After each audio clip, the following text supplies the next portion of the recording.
Thank you. Well, first things first, I love being here. I love being on campus, and I love seeing you guys beyond the Zoom computer screen. It's great to be here in the flesh and to hug on some of you and to hear how things are going. So thank you for allowing me some time today. Also, thanks Mark for introducing this and mentioning this is a heavy lift. I think he used the word daunting, and that's exactly how I'm feeling right at this moment. Rarely are educational technologies controversial or political, and this one seems to be a little bit.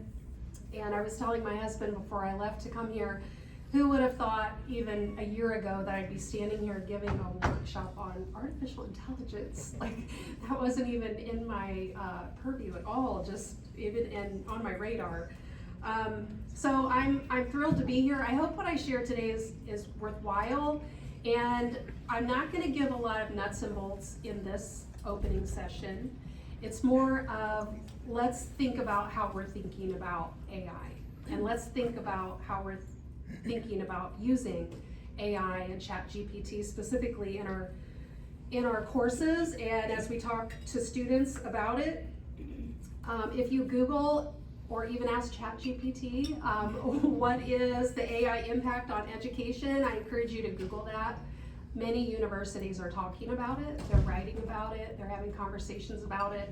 So I'm thrilled to have this space today to share a little bit of my story. And that's kind of how I'm going to start here today, is to share a little bit of my own journey. And I shared this with the administration team, and just to start thinking about how we're thinking about AI. So I'm an early adopter of technologies. I love technology. I love playing around with it. I love trying new tools. I love seeing how far I can push it, to see if I can break it, to see what the limit is on it. So my AI journey with ChatGPT, I was very excited.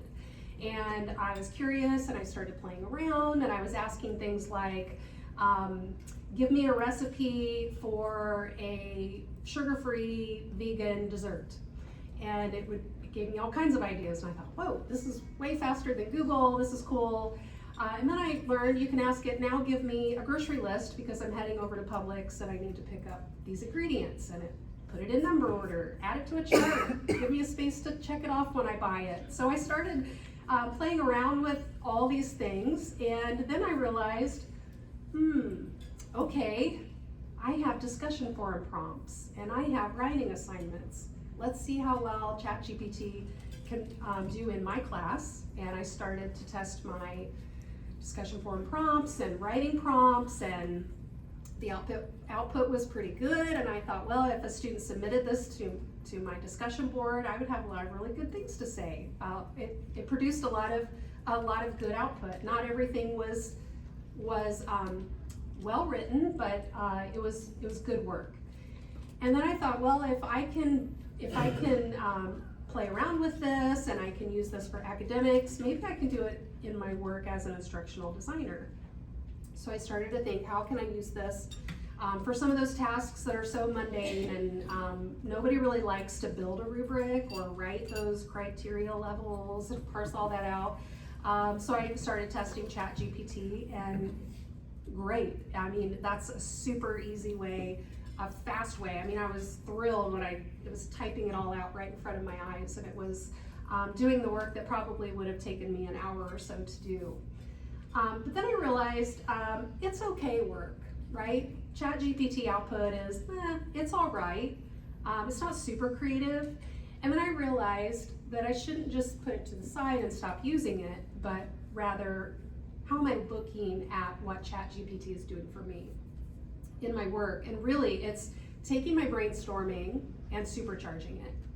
So when I would think about if I have to write a case study for a course, and I can spend hours on Google trying to find open source case studies that fit my content perfectly, and it's free to use, and I'm not going to be in trouble if I put it in an online course and my students can't find it somewhere else, or they've already seen it.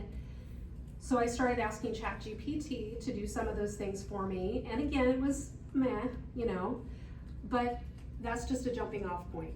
So now I have this kind of rough draft. It's something that I can take then to the next level, and I can tweak the rough draft that ChatGPT has given me. So I started thinking about it more of, if I were to walk down the hall and sit in a colleague's office and I needed help brainstorming or thinking of creative things to do, I don't have that opportunity. You know, I can get on the phone with Scott, or I can get on calls with some of you guys.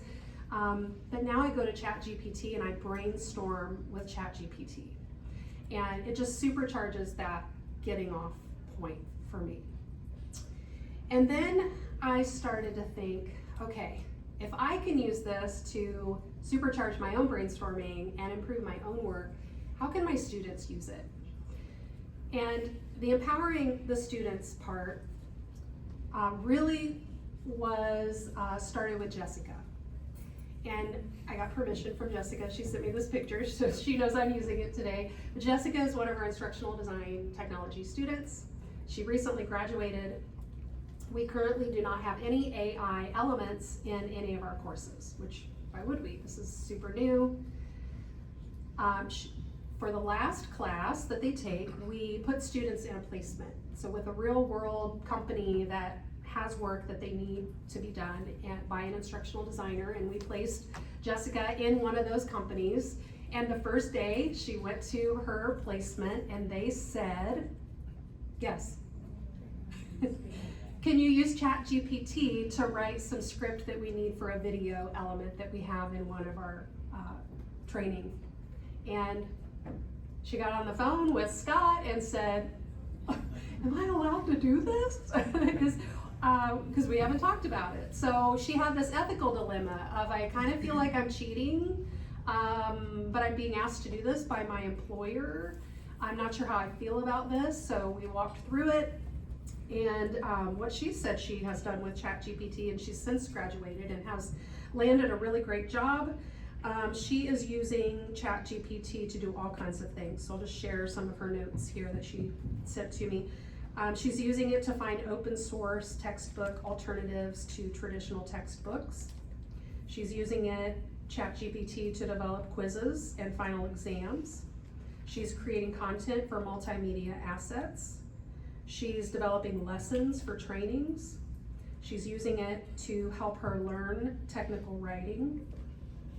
She's using it for assistance with content curating. And overall, she said it's been a really positive experience for her, and she's learning the ins and outs of prompt engineering. How many of you have heard the term prompt engineering?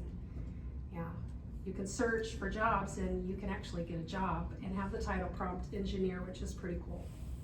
So thinking about Jessica and her dilemma she had when she graduated and went out into the real world, and she's being asked to use these tools, Scott and I are talking about how can we empower our students. They're going to leave us and they're going to be expected to use AI in some way, probably, if not soon, in the near future.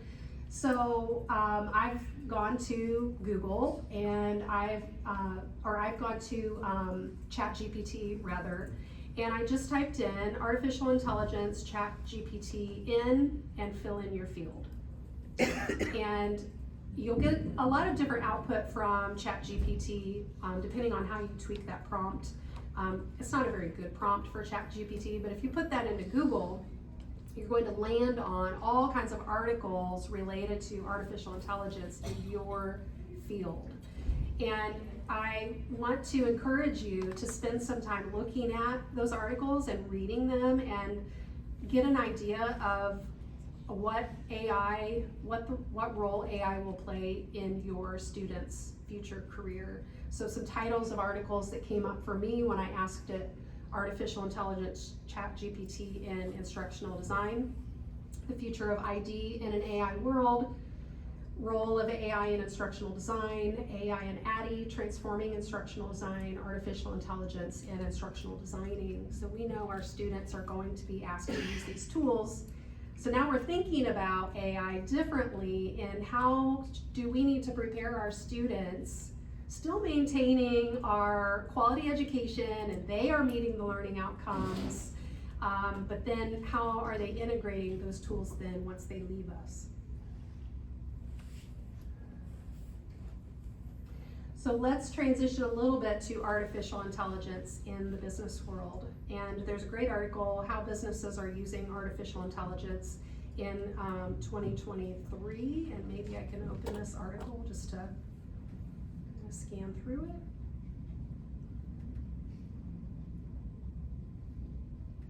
Maybe not. Oh, maybe it's back there. Yep, okay. So this is a great article. It was written a while ago in April. That's a while ago in the AI world, right? But this company, this group actually surveyed 600 business owners that are using or are planning to incorporate AI in business. And the results revealed AI impact on areas such as cybersecurity, fraud management, content production, customer support, including the use of top chatbots. So there are some takeaways here at the top. We'll kind of go through those a little bit. I don't want to spend too much time on this, but I do want to point out some things.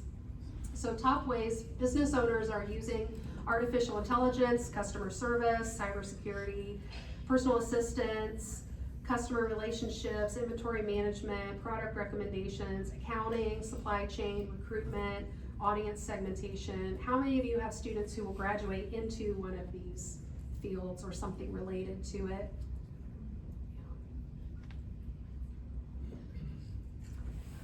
The way these business owners feel AI is improving the customer experience, they're getting instant messaging out to students, or out to customers rather. They're using it for emails, personalized services, for text messaging, personalized advertising, long form written content, website content specifically, and phone calls.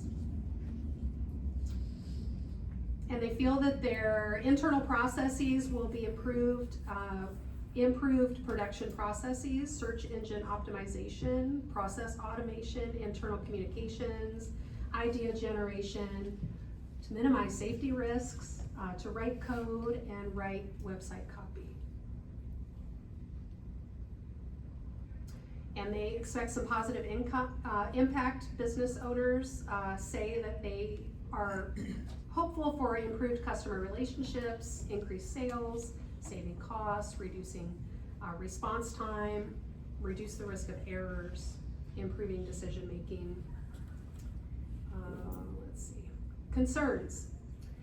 Of course there are concerns with AI, and these business owners specifically said technology dependence was a concern, technical skills to use AI. So even these businesses that are using or planning to use AI, they want to hire people who know how to use these tools to leverage them. They are concerned about a human workforce reduction, privacy concerns, misinformation going out from them, bias, errors, and negatively impacting customer relationships. So we need to be talking to our students about the output from these tools and how they may contain bias, and let's look at some output, and let's look for bias, and let's look for misinformation. Let's put in a prompt and not just copy and paste that somewhere, but let's analyze it and evaluate it for correctness. Overall, they think ChatGPT, specifically in the world of AI, can help their businesses with all kinds of things like generating responses to customers, summarizing information, improving decision making, translating for language translation. That's a big one.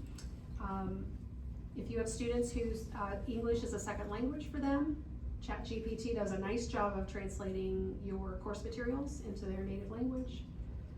Create content in different languages, fixing coding errors, and generating website copy.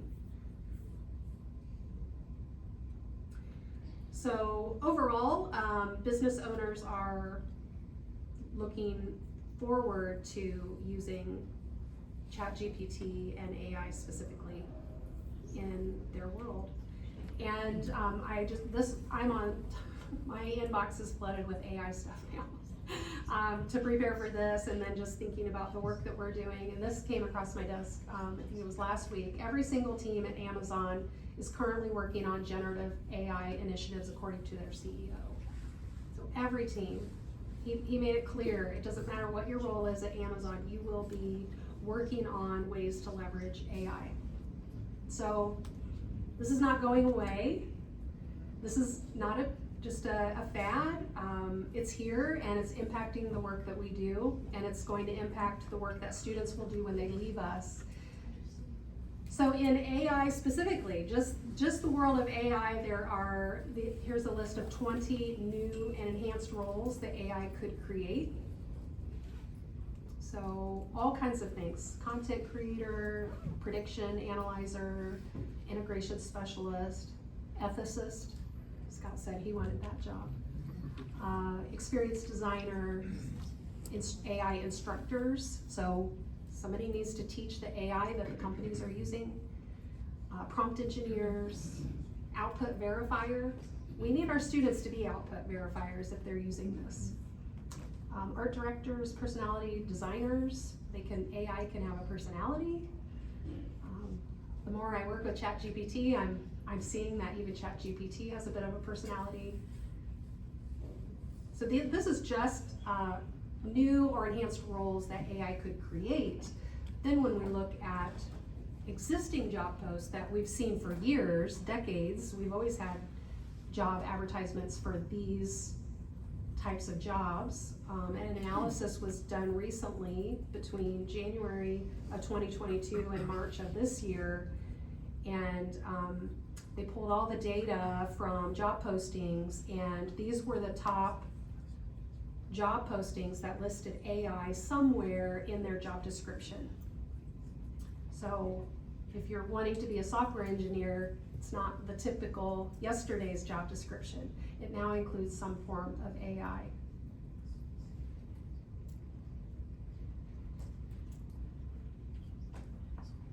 Master of Science in Applied Artificial Intelligence. Schools are starting to offer programs. Some are offering badging programs, some are offering like brain groups where you can come together and learn. This University of San Diego specifically, their online school, they're offering a master's degree in this. And I found it interesting. I thought, well, who are they trying to target? I'm always thinking like, okay, now we have to get students, right? Who are they targeting? Who's their target audience for this? And they said, anyone with a background in science, math, engineering, healthcare, stats, or technology. And that's a lot of us in this room teach students that are in one of those areas. So that's some proof there that someone is seeing that these particular fields are going to need to somehow learn this type of information. So then let's transition into artificial intelligence in our world. And Mark alluded to this, AI is behind the curtain in a lot of things we're using. So you may have noticed that Grammarly, if you're a user of Grammarly, I did turn that on recently just to test it out, and I don't know that I ever want to turn that off. I'm not using a paid version, it's just a little, sometimes it's in the way, I have to move it out, but it just kind of follows me everywhere I go, and places I wouldn't have spell check, I now have spell check, which is so cool. So Grammarly has it working behind the scenes, and a lot of our students are doing that. They're using the paid version of Grammarly. They're typing, a little guy will pop up and say, hey, I noticed this sentence is pretty clunky. Would you like to make it more concise or precise? And of course, yes, absolutely. Who wouldn't? I recently turned on Google's integrated Bard. They did have bard.google.com where you could go to a separate site and do your searching.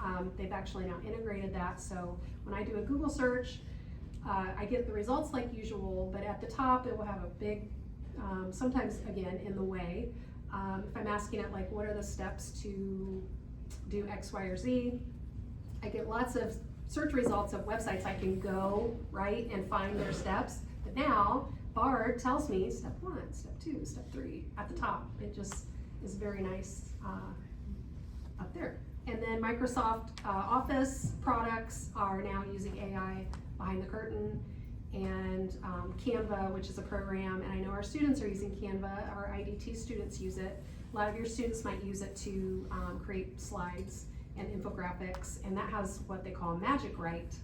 And you just go in and it's a blank canvas and you say, I need to write a business plan on XYZ for my XYZ class, and it pours it out, and it adds headings, colored font if you want, it does all kinds of cool stuff. So at SNU, a group of us got together and started to look at AI, and we had a lot of conversations around it. They were really good conversations to have. And, we need to think about what is the posture of SNU toward AI. We don't want to put our head in the sand, right? And ignore it and pretend it's going to go away. But we don't want to open up the floodgates either. And we don't want to put you guys in a situation where now you're fighting against it. So we had a lot of conversation around the language that we wanted to put in, and this is not my policy. This is the university policy decided by the administration, but I fully support this. I think we came up with a really nice policy to start with. So you guys have seen this, it's in our template that you guys have access to. And I just wanted to point out a few things. So it starts off with, we as an SNU community embrace the exploration of these technologies. We value the integration of the learning process and the discerning use of technologies to advance, not detract from learning gains. So we wanted to put our posture that we're taking right out there as a university. This includes you guys. So the use, and then we thought, okay, what are the tools we need to mention as just a baseline, and what are we gonna say about those? So we decided, even though this seems like a negative language, we wanted to be really clear. So we're just putting this out as a baseline. You can choose to adopt this policy, the use of AI tools, within versions of ChatGPT, and we decided to include Grammarly, and others is not allowed unless expressly permitted by the course instructor. So that gives you the leeway to decide if and how and when you will integrate AI with your students in the classroom, and how you will allow them or disallow them to use it. And then we also wanted to include the popular and becoming more popular because of ChatGPT, the use of paraphrasing tools such as Quillbot, Spinbot, and others. And I learned about Quillbot from my son, my high school son. He goes, "It's okay, Mom, because Quillbot will just rearrange those words for me." Like, okay, let's have a bigger conversation here. Because I don't think his teachers are talking about it. But the students sure are. I'm not on TikTok, but I watch TikToks with my kids, and there's a lot of how-tos that high school students and middle school students even are putting out there on how to get around it, so you're not caught. But we just wanted to we wanted to put that in there as well. So this is our starting point, but, and this is where we need to start thinking about our courses specifically. So you are thinking about your courses and your students, and thinking about your courses, think about that taxonomy level of learning. So are you teaching a course to incoming students where they're learning basic foundational skills? And if you are, maybe you don't want them using ChatGPT right away. And I'll give an analogy in a little bit to help explain that further. Or are you teaching higher level skills that include creating and synthesizing and analyzing, and you do want the chatbot to speak into that and allow the student to discern whether or not that's good information to include. Also think about your learning outcomes. We still want students to meet the learning outcomes that your course has explicitly stated in the syllabus, but I also want to push a little bit. Do any of your programs need to now or eventually include a programmatic outcome related to AI? Do your students who graduate from your program need prompt engineering skills, for example? What kinds of skills do they need in your program knowing what we just learned about the business world. Think about the complexity of projects. So if you have projects with multi-steps, it's multifaceted, there's a lot of different moving parts, maybe ChatGPT or some other tool would be good to include to take some of the load of the working parts off so students can really focus on the learning. Are there critical skills you want them to be able to show that they alone can do? And are there skills that you want them to be able to show that they can do with the use of these tools? And then again, I encourage you to do some searching on what are the trends of AI in your particular field in which you're teaching. So I've started to develop a taxonomy of sorts, that's what we're calling it. It's a taxonomy of AI, so I'm going to give you 3 levels of how you might think about AI in your particular courses. And the first level is human only. It's learning solo. And I like to give the calculator analogy. So who teaches math? Okay. Don't you think it's important that students know how to add, subtract, multiply, and divide manually without a calculator? Yes. Yes. Before they're starting to use the calculator, right? Right. So we want them to be able to then, if they're putting in a complex formula into a graphing calculator, for example, we want them to be able to discern whether or not that output is correct, right? Yes. Yes. Because maybe it's user error. Maybe they punched a decimal in the wrong place, right? We don't want them to just trust the calculator. Same with AI. We want them to be able to show you that they alone can complete the skills and they have the knowledge that you want them to have alone first. And sometimes that's really important.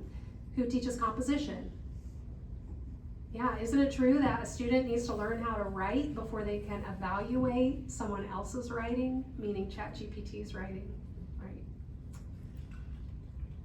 And then kind of the middle of the road, we have this human and AI collaboration, and this is more of a guide on the side. You can think about this as a virtual companion, as a tutor, for support, for information, for assistance, and for the learning journey that they're taking. And Steve recently told me about a podcast he listened to from, is it Sal Khan? Khan Academy, the guy who has Khan Academy. ChatGPT, or it's actually OpenAI, actually reached out to Sal and talked to him about how they will integrate AI into Khan Academy. And they've come up with Khanmigo, which is a learning partner that personalizes the learner's experience in Khan Academy. It's pretty cool.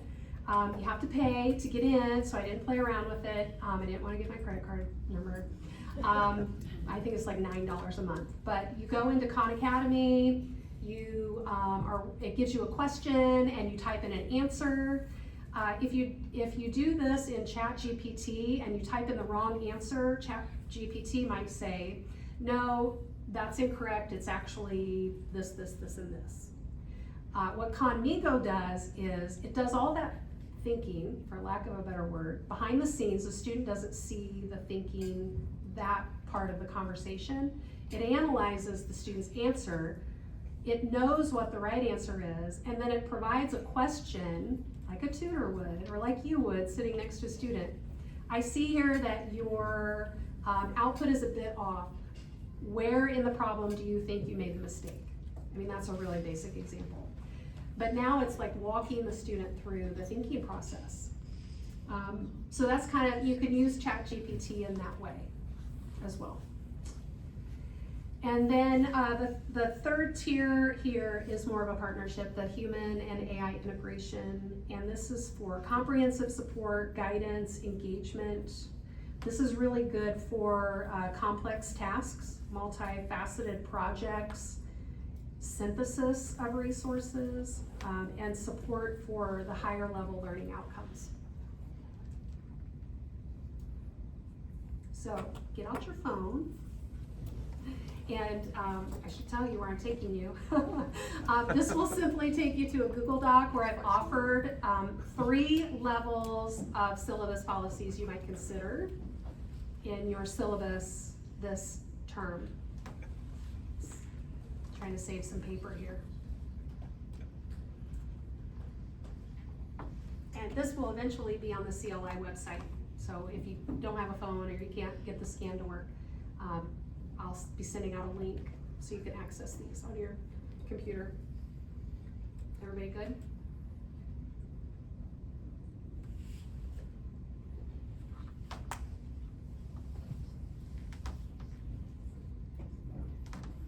Great. Okay, pass the test. Okay, so the first level of policy that we have is the one we've provided in the syllabus template, and that's the no, unless expressly permitted by your course instructor. The second, this sample policy adaptation is called the limited use of AI tools. So your syllabus might say, during our class, we may use AI writing tools such as ChatGPT in certain specific cases. You will be informed as to when, where, and how these tools are permitted to be used, along with guidance for attribution. So we want to teach our students to cite ChatGPT if they're using that. And any use outside of these specific cases constitutes a violation of SMU's academic integrity policy. So that would be kind of that middle of the road. You can use it as a guide on the side, but I'm going to tell you how and when. And then a full use of AI tools. So maybe you're teaching an upper level where it's a lot of complex things and they're doing a lot of synthesis and analyzing and evaluating. Maybe it's even a lower level class where it's just later in the semester and you need them to now start to test some of these things they've been learning against what ChatGPT is putting out.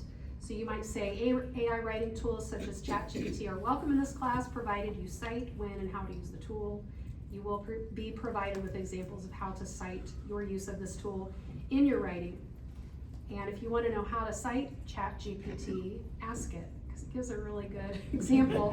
But I will say I've noticed recently in the apastyle.org website, they now have an official APA citation formatting for citing ChatGPT.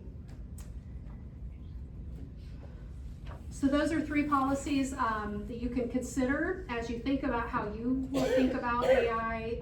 It's like we're trying to hit a moving target. Somehow I had to add this video in there. But so this is a moving target, right? It can be kind of stressful. Things are changing rapidly. Our students are becoming aware of these tools, and I recently read there's a really cool Instagram account called Pedagogy Cloud, I think. But they do a lot of posts on AI, specifically for K-12 teachers. And they said something like 63% of middle school students plan to use ChatGPT in their classes this upcoming year, but they think it's cheating. That's how our students are thinking. We need to think about how our students are thinking about AI. So we want to open the conversation so that they're not having that dilemma of, is this cheating, is this not cheating? What does it mean for this assignment but not for that? Why can I use it in this course but not another? And those are great conversations to have with students, and I think they're really important to have. And as always, Scott and I are here to help. We have been given some time in the upcoming faculty meetings. We'll try to have an AI minute it might be 5 minutes. At each faculty meeting, just maybe answering questions, providing some new insights, offering recommendations. I'll be putting together some monthly webinars. I might even offer some open forums on Zoom where we won't record it. You can just come into a room. We'll chat about how you're thinking about AI at this point and how you want to, if you need help implementing it. And then always, in any email that Scott and I send, at the bottom below our signature, there's a little line that says, click here to make an appointment. And you can just put yourself on our calendar and it sets up a calendar invite with a Zoom link. And I'll get a notification, you want to chat. Just put a note in there that what it's about, and that helps me prepare in advance a little bit. But you can schedule with Scott or me And we're happy to meet with you one-on-one or as a department if you want to bring your whole faculty group together and we can help.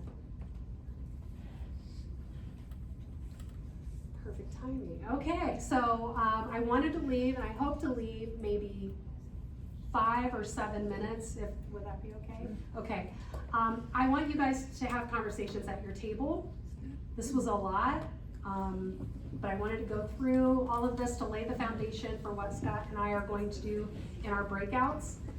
And before I do that, before I let you loose for your conversation here, I do want to just kind of explain the breakouts. We decided to spend a little more time here and do just each, Scott and I will do a breakout, and if you're not sure you're quite ready for that, or you have a lot of questions about SNU and AI, you can stop by 405 there and talk to Melissa and Dennis, or each other, whoever else goes to that.